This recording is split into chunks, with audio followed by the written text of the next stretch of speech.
Hey you guys, it's Britt. Today we are here to start a mini series that I'm doing for the month of December. I've already announced this, so it's really not a surprise, but we're going to go through Alicia Dougherty's TikTok playlist because I've taken a look at these and they are a wealth of information and a lot of things that I have not shared with you guys and we haven't talked about. And since I am covering her as a part of my coverage on family vloggers and influencers and YouTubers that use their children to gain clout, fame, money, clicks, views, all of the above, I wanted to throw this in here. And I said in another video, don't have to be a rocket scientist to cover the Doughertys in the month of December. It makes a lot of sense. So I might call this series something along the lines, but I guess you'll see based on the title. But this is episode 1. I'm not sure how many there will be, but if you're interested, please keep watching.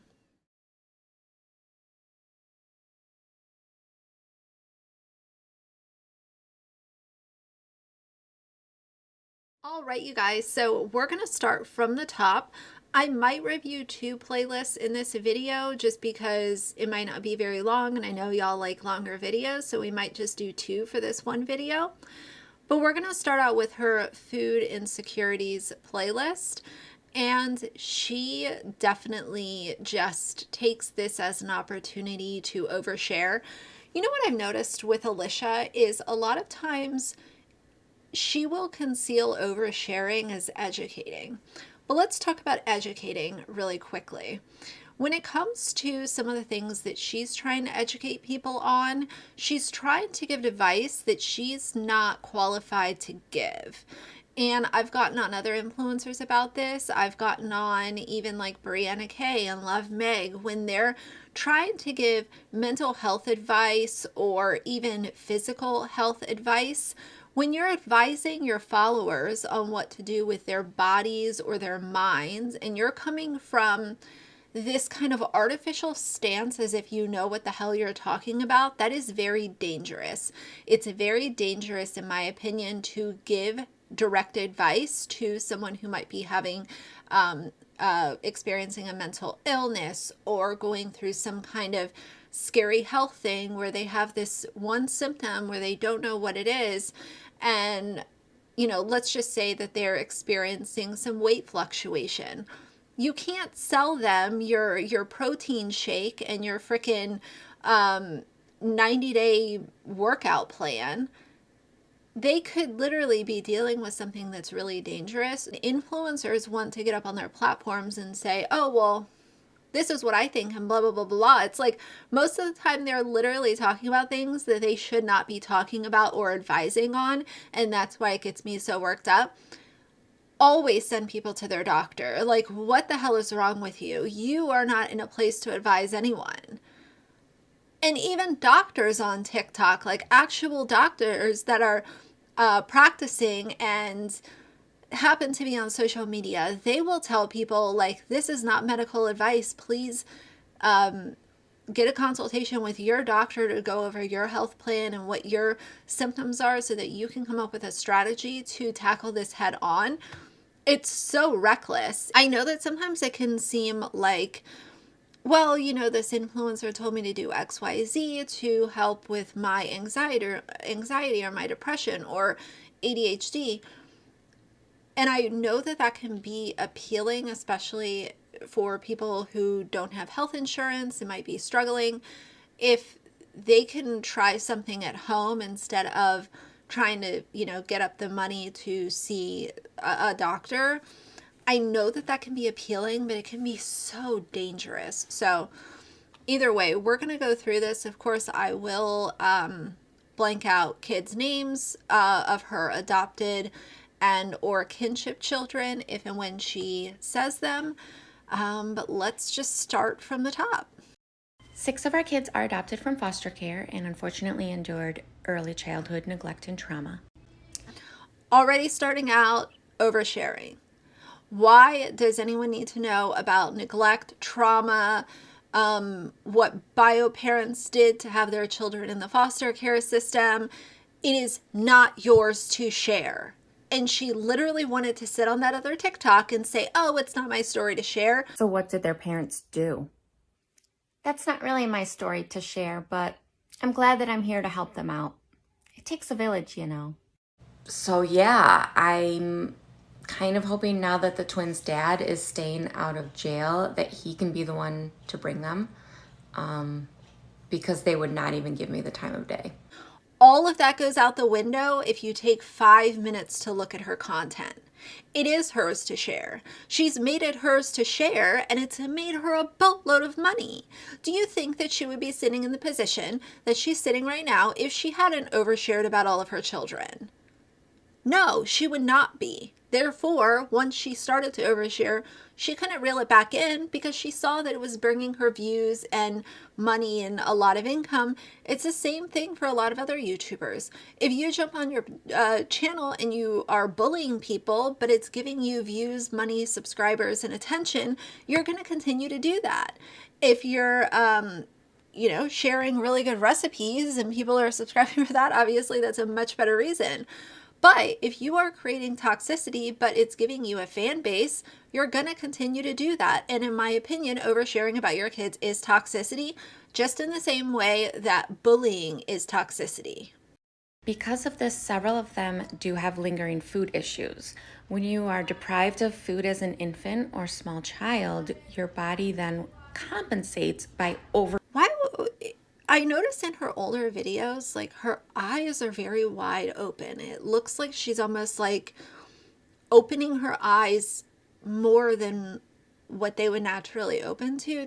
Have y'all noticed that? It's just something that I noticed in her older videos, and I always think of it and I don't always say something, and it's not me being mean or anything, it's just an observation, but it's almost like she's trying to force her eyes to be more like wide open. eating once you are then given the opportunity to have food. Several of our children will and have binged to the point of throwing up food if allowed to eat however much they want to eat. They don't have. That is so embarrassing. That is so embarrassing for whatever child or children she's talking about here, sharing that they had issues with food to the point where they would eat so much where they would regurgitate what they ate, and you're sharing it on TikTok for the entire world to hear. That internal voice in their head that tells them they're full. No, but what Alicia has done has brought children into her home and given them whatever it is that they want. Cereal, cookies, pancakes, ice cream, popsicles, candy. And she has talked before about how, they have an addictive personality because of some of the birth parents and so on and so forth. Exposed to addiction in utero. And basically for the rest of their life, they will always have to watch for things that they could be addicted to. And I'm not talking just food. I mean, it could be video games or drugs, cigarettes, alcohol. Wondering why I have White Claw in my bedroom. I can't keep it in the garage anymore. It was just like disappearing. Really anything that anybody can get addicted to, these children have more of a chance to become addicted to it. So, carbs, sugar, dairy, those things can become an addiction. So we really limit sugar, we limit food dyes. If you want to say that in one breath, then you better be making damn sure that these kids do not have access to all of the sugary crap that you feed them. And when you're feeding them all of this sugary processed stuff and you get called out for it, you delete the person and block their comment. Their internal voice says, eat, eat, eat, in case I don't get to eat again. So we use the method of eating every 2 hours. Early morning snack, breakfast snack, lunch snack, dinner, evening snack, while watching their portions and food choices. Anytime in between those eating times where their body feels like it has to have food, they can access the yes bowls. These foods are always a yes. I don't think that she uses this method anymore. It kind of seems like the kids have free reign based on what I've seen to have access to whatever it is that they want. And in fact, she has said in other videos that she allows them to have free access to what they want because of their background. So are you controlling it or are you not controlling it? And as far as portion control, or portion size control, we have seen that in videos, she gives the oldest kids the same amount that she gives the little kids. So that's not portioning based on their age, weight, and height and growth chart and all of this kind of stuff. Like, she gives them the same amount of food, which, okay, I'm not a nutritionist. If that's what you want to do, that's what you want to do. But let's not act like you're advocating for portion control when you give them whatever it is that they want to consume. Where are the Yes Bowls now? This was not that long ago. I think it was in 2020, if I'm not mistaken. Oh, 3/16/21. Where are the Yes Bowls, Alicia? Let's bring back the Yes Bowls. Let's rewind time and go back to this Alicia Dougherty, the one who actually at least was pretending to be somewhat in control of what her kids were doing, instead of now where she just loads up the Wegmans cart with all of the sugary and processed stuff that she can fit in one cart until she can go drop that and get the next cart. Let's go back to this, because if you're going to sit on your platform and say that you're an advocate and you're advocating for more people to get involved in the foster care system, then people are going to hold you to that statement. And that's exactly what I'm doing right now. Absolutely. That's why we're working really hard right now to retrain their brain from being neglected of food in their earlier childhood. One way we do this is after they finish their first portion of their meal and want seconds, we make them sit for 5 minutes so that they can let their belly settle. Their brain never learned to listen to their belly, whether it's full or not. If after 5 minutes they're still hungry, then they can get seconds. But we also have to teach them that a second helping of dinner is usually a slightly smaller portion. Now after that, if they want a third serving, that's when we implement the Yes Bowls again. If their belly is truly hungry, they'll settle for fruit. Some of our friends and family who are not parenting children from trauma don't understand why we have to be so rigid with food. But this comment just reinforces that what we're doing is the right thing. I don't think they're rigid at all. Not based off of the, last, call it, year of content where I've been watching her sporadically. Because when I first started covering Alicia, I did go back a few months and take a look at some of her TikToks and some of the things that were on YouTube at the time. I don't think that they're rigid at all. In fact, I think that it's the exact opposite. I think that she wants to say that she's a rigid parent, but instead she has just become so consumed with everything going on social media, things like the Yes Bowl, things like portion control and keeping an eye on things around the house, making sure the kids have exactly what they need, but not enough and not too much. Formulating really good meal plans. She could literally hire a really good nutritionist and come up with meal plans that were really going to sustain these kids. Instead of giving them a packet of Oreos, she could have a snack in a bag that would be much more nutritious. And I don't really want to give a bunch of ideas, but literally, like, you can do something as simple as nuts and fruit. It's the constant consumption of sugar. That is something that cannot be denied when you look at her channel. This is a really good point, and I wanted to use this comment to help educate new foster families or families who are considering going into foster care. Many children who end up coming into foster care have the unfortunate experience of being neglected of food as infants. When an infant is neglected of formula or milk, this causes low blood sugar and a feeling of hunger that will sit deep down in them for the rest of their life. So even when they are in a home that always has food, their body is still living in the past and they want to eat and eat and eat. And when they are denied food, they crawl right back into that infant brain and their blood sugar tanks. In the book, The Connected Child, it recommends offering food every 2 hours to prevent this from happening. She acts like she's just some kind of like know-it-all whiz. Like she has all of the answers. It's very off-putting to hear her say these things on these TikToks that are from 2021.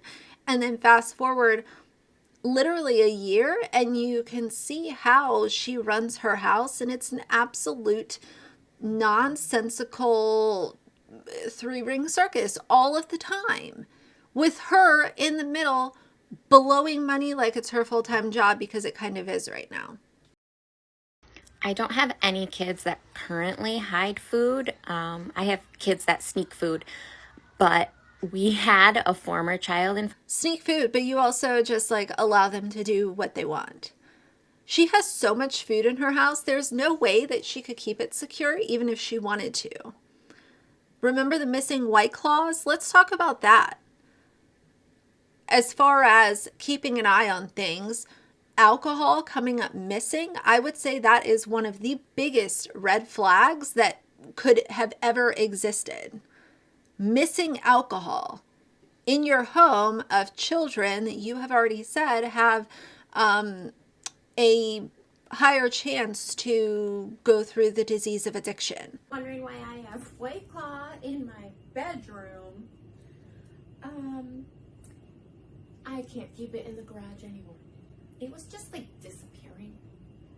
And you have missing alcohol, and you've glazed over that, and we don't talk about that anymore, do we? foster care who would hide food. We didn't know until he moved out. Sorry, I had to take a laughing break remembering. Because all of a sudden we had ants in the room that he was in, and we could not figure out why. And then one day I decided to remove the heater vent, and that's where I found all the food. This literally proves that she does not keep an eye on things. She does not monitor what kids are doing. If there was literally a child that was able to not only sneak food into his bedroom, but also hide it and leave it there long enough where there were ants, I thought that you're like cleaning up after your kids all of the time. So the kid moves out, you have literal bugs in the room, but you want to say that you're about portion control and a yes bowl and you just got your eyes on everything. I call BS. My 4-year-old with autism went about 3 years of his life not eating solids due to several factors. And now I'm going to blur this out, but she completely overshares a bunch of medical diagnoses about her 4-year-old child. This is ridiculous. I know that this is one of her bio kids, but this is literally like a grade A example of what oversharing your children's medical info is. Alicia has also gotten in this habit of mentioning diagnoses anytime she has the opportunity. My 6-year-old with blah, blah, blah. My 5-year-old with autism. My da-da-da who has a traumatic past. My so-and-so that has fetal alcohol syndrome.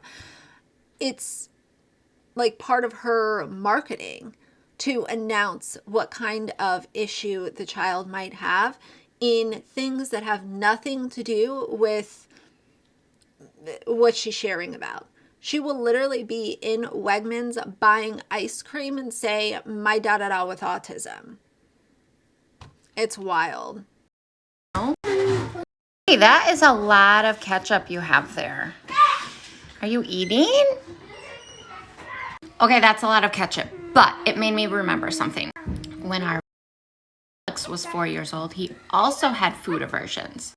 One of his therapists gave us the recommendation that condiments, such as ketchup, can actually increase their salivary glands, and that a lot of children have food aversions because they don't create enough saliva in order to swallow the food properly. Because try swallowing very dry foods, it's really hard. So I just thought I'd let you know in case this helps anyone else out there. Have a great night.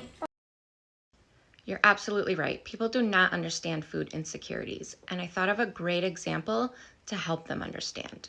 Can she like turn down her damn ring light though? Don't get it twisted. I've had mine a little too high in some videos as well, but this is like, you can't even see her nose. All you see are literally her pupils and her hairline. Oh my God. A year ago when the pandemic hit, the stores all ran out of toilet paper. Everybody panicked. They couldn't find it anywhere. You couldn't even find it online. A year later, there's always toilet paper in stock. But what does our brain say to us? I better get that toilet paper. What if it runs out of toilet paper again? What if I can't find it? I better get some. But I have toilet paper at home. I don't need toilet paper, but I better get it just in case. Our brain panics and we want to get it just in case. This is along the same lines of mentality for people who are dealing with food insecurities. They know that there's always going to be food, but at one point in their life, there wasn't. So they're going to eat that food just in case it runs out again, because you never know. It's so subconscious. Hey, so I actually got this comment a lot that my kids should be making their own lunches, and I totally agree with that. Like, I'm a teach a man to fish type of parent. However, if you look back through my posts, I have a lot of posts recently about kids who have a history of trauma and neglect and related food issues. So kids like mine who came to us through foster care and adoption have a history of trauma and neglect. They actually can't make their own meal because they don't yet know how to make healthy food choices. Yeah, but I thought that you were teaching them portion control. Isn't that the whole idea? Like, you're teaching them portion control by feeding them a certain amount each day. Not everything is a, oh, well, go do it on your own kind of thing. What Alicia has missed a lot is the fact that when people say, oh, you should have them helping with laundry, they should be able to help with making their own lunches, people aren't necessarily saying like, oh, turn the kids loose and allow them to do whatever it is that they want to do, but teach them some responsibilities. Teach them how to fold their laundry and how to put it away properly so it's not wrinkled and messy. Allow them to have a hand in making their lunches. These are just small things. Like, again, if you're going to be an advocate, then you're going to have to do a better job at actually showing like, okay, yes, we have 12 kids, but I am fully in control of this household. I am fully in control of what these kids are doing at all hours of the day. It is not uncontrollable. It's not a three-ring circus where I'm just spending money in the middle of it, trying to buy their affection and love. We actually have a down pat, because then if she was actually displaying that, commentary channels and quote detractors like on Reddit and stuff, they wouldn't have anything to be upset about because the content would speak for itself. But instead, with her content does speak for itself, and all that it shows is an insane amount of waste, unhealthy diets, poor nutrition, her overspending, her not giving her kids security and privacy, oversharing their medical issues, and therefore people react to the content, and that's why there are so many people that do not like or respect Alicia Dougherty. We've tried to let them pick their own meal, and it was like 20 cookies. That's what they packed themselves. They also don't know portioning, so they would take 20 cookies and eat and eat and eat. They wouldn't have healthy choices. They wouldn't have the right portioning. They would binge. That's why I make their lunches. I think initially what happened with Alicia is that she had, the 10 kids, and she wasn't on social media as heavily as she is now. So some of the things that she said she was doing, she probably was doing sometimes. But once they went viral and things got really crazy and she realized how much money could be made on social media, her control and schedules and all the things that we've kind of seen in these TikToks started to dwindle, and the content production started to skyrocket because content production is tied to dollar bills. Eating at a certain time is not tied to dollar bills. And it's really easy to see when someone is motivated by money. I've said this for the longest time. Most people that are online that I talk about, most of them are highly driven by money. Now, I will not be a hypocrite. Does it feel good to be able to make money from a hobby? Absolutely. Would I ever put my life or my quality of life or the people in my life that I love, adore, and respect, would I ever put any of those relationships or people in harm's way or jeopardy in order to make my content? Never. I would walk away from YouTube before I would allow that to happen. But it's pretty clear to see that most of these people are just money hungry, willing to do whatever it takes to make more the next month kind of people. And half of them don't have any morals, they don't have any standards, they're not here for anything but the penny, the almighty dollar. It's always at the root of everything. So this video I've been filming for about 22 minutes, so we're gonna go ahead and put the house tour playlist in this as well. Spoiler, going forward, I don't know if I'm going to do multiple playlists in one video. It just kind of depends on how long it is. But I have time tonight, so let's just go ahead and do the house tour as well. House tour cap closet.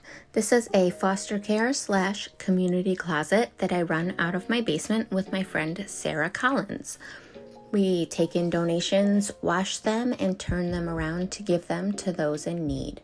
We are currently lacking in diapers and toiletry items. We serve about 5 families a week. We also do an annual toy drive for children in foster care. Last year, we served 500 children with over 1,000 donated toys. This is very interesting. This is what I'm talking about. Why aren't you doing this anymore? Instead, you have an Amazon wish list for your own kids so that they can ask for things that they need, even though you're making over $300,000 a month on YouTube alone. What happened to Cap Closet? What happened to giving back to the community? What happened to being able to literally give a family everything that they need to bring, you know, this new child into their home? Like, what happened? In fact, don't answer that. I know what happened. But you guys, like, this is undeniable. This is amazing. And with the amount of wealth that Alicia Dougherty has made off of YouTube, this could be quadrupled. There could be a brick and mortar store in her hometown to literally serve so many families in need. I really hope that she has a realization moment, which I don't know if it'll happen, but I'd love to see a realization moment where things can be turned around, things can be changed. Stop buying your kids brand new iPhones. Like, kids don't need iPhones. Stop buying video games and 12-foot Christmas trees. This is the kind of stuff that if you say you're an advocate, this is the kind of stuff that people love to see. This is amazing. Bring it back. House tour. This is our favorite room in the house. It is the sensory gym. 9 out of our 10 children have been diagnosed with disorder. This is a room they can come down to and burn off. Again, oversharing. Am I surprised? No. That extra energy, work on their gross motor skills, and just have fun. It's a great room, especially on rainy days. There are 3 different sensory swings, ball pit,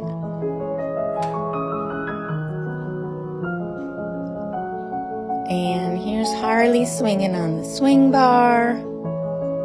And then once a week, we clear the room out, set up the yoga mats, and we have a private. Okay, so the sensory gym, she doesn't really show that in current day of vlogs, and I almost wonder if the sensory gym has been taken over by her shopping and hoarding habits. I'd be very curious to know what's going on with the sensory gym. Is she keeping up with it? Do the kids utilize it? The reason that I love this idea is because it's a device-free space. Now all her kids have iPhones and iPads. They're playing video games and stuff all day. But this is awesome. I love this idea. Device-free, they can, you know, get energy out and spend time with other kids in the house. Like, wow, so much has changed in such a short amount of time, and these videos prove it. That's why I accomplished nothing. Anyways, our newest 2 that moved in a year and a half ago that we adopted, the sibling group, we quickly realized that they were not compatible to share rooms with our other kids, which went against our initial plan that they'd be able to share rooms on account of, like, breaking things, not sleeping, and some other stuff. So we don't displace the kids who are already in their bedrooms. The new bedrooms will go to. So obviously this is when they added 2 more bedrooms to their lower level. And the comments on this TikTok are so invasive. Just so invasive. I've seen a lot of different family vloggers. I've not seen so many different fans or followers be as invasive as the Dougherty Dozen fans are. It's a little weird, like people asking questions that they have no right to ask. I don't know, some of y'all are a little weird.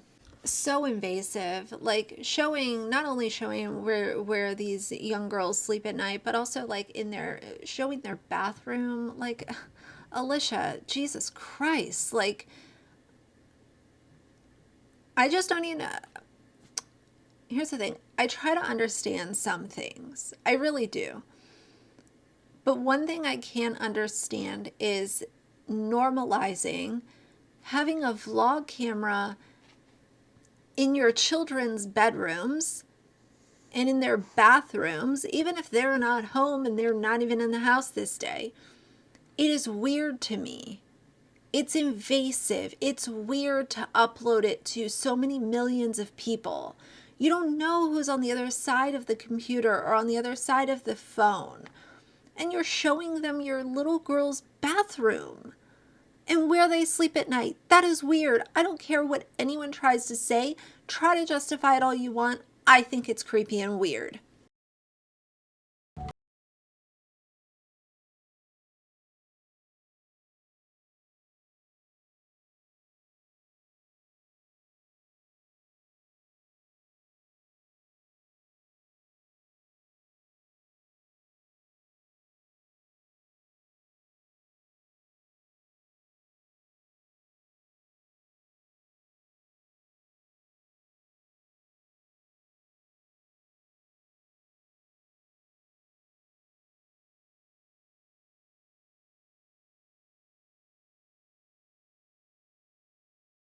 Like, really clean up these rooms before she made these TikToks. But yeah, rooms like this are fantastic. This is aside from like the oversharing and that kind of stuff, just the representation of her content was so different back then. Because there are certain TikToks where it's like, this is cool. But now you fast forward less than 2 years and you see a woman who is just blowing thousands of dollars all of the time. And no, it's not jealousy, guys. Like, come up with a better argument than that. I am not jealous of anything that she has. None of us are. We see the red flags and she needs to be called out for it. Just crazy, the transformation that this woman has gone through in such a short period of time, all because she started making money. Food storage tour for our family of 12. Our first fridge is in the kitchen, which holds everything we use on a daily basis. There's a pull-out freezer drawer below that. Top shelf has breakfast stuff, and bottom is frozen veggies and fruit. Fresh fruit and bread over there. The pantry closet has cereal, chips, more cereal, bins of sweet treats, and bins of chips, all kinds of chips. On the other side of the room, we have shelves organizing our canned beans, veggies, and fruits. Down there is some broth. This is exactly what I'm talking about. I talk about this all the time. Y'all can argue with me if you want. How can you deny the amount of sugar that this woman feeds her kids? And no, I'm not a nutritionist, but you don't have to be a nutritionist to know that filling up kids with a bunch of sugar is not necessarily in their best interest. Can we at least agree on that? You're going to get a kid who's going to crash and burn because it's a really quick jolt of energy. They have, minimal things to do to get the energy out. And plus, why would you want them to crash and burn? What's the purpose in that? It's wild to me. And I, again, going back now, like, hire a freaking nutritionist, hire a chef, hire someone to get this crap out of your house and actually educate you on how to not only give nutritious, fulfilling meals, but also be able to show your TikTok and YouTube followers that yes, you are somewhat of an advocate. Turn it around, do a little better, and if you're not going to do it for TikTok, do it for the sake of your damn kids. This is the new Ford Transit 15-seater. Let me show you the inside. My favorite thing is the automatic sliding door. No more fighting over who has to open and close the door. So that's the front row, the middle row, third row, and I still don't understand why the van is like the only vehicle. They need a small sedan. Again, like that's a really unsolicited opinion, but why not have a small sedan so that if you only have like 2 or 3 of the kids with you, you're not driving around this like monster van that's guzzling gas all the time. And I know that money is no object to her, but my God, I mean, I would just be very annoyed driving around that massive van to literally go up the street and go to Target to buy 2 things. But then again, Alicia never buys 2 things, so maybe it makes sense for her. The beach vacation house tour and the garage house tour I already covered, and I'm not going to share it. Like, she does go through other kids' bedrooms as well, but there's really no point in sharing that. It's just the point that it's out there. I also don't want to like beat it into the ground because I'm just going to start saying the same things over and over. But it's really wild. I think the biggest thing with these playlists, and we'll see more as I react to more, but it's the night and day difference with her content. These TikToks are not what we're seeing current day on the Dougherty Dozen. We're seeing cringy, dance moves using popular sounds so that she can get more clicks and more views. We're seeing them impulse buying entire video game things and spending $1,200 on Christmas trees and giving all the kids brand new iPhones and announcing their schedule ahead of time when they're going to be in New York City and filming at the kids' schools. It's just completely different, and I think that's also why it's so intriguing to me because it's been such a short period of time. So either way, we're going to keep this going, but hopefully this video was long enough for you guys.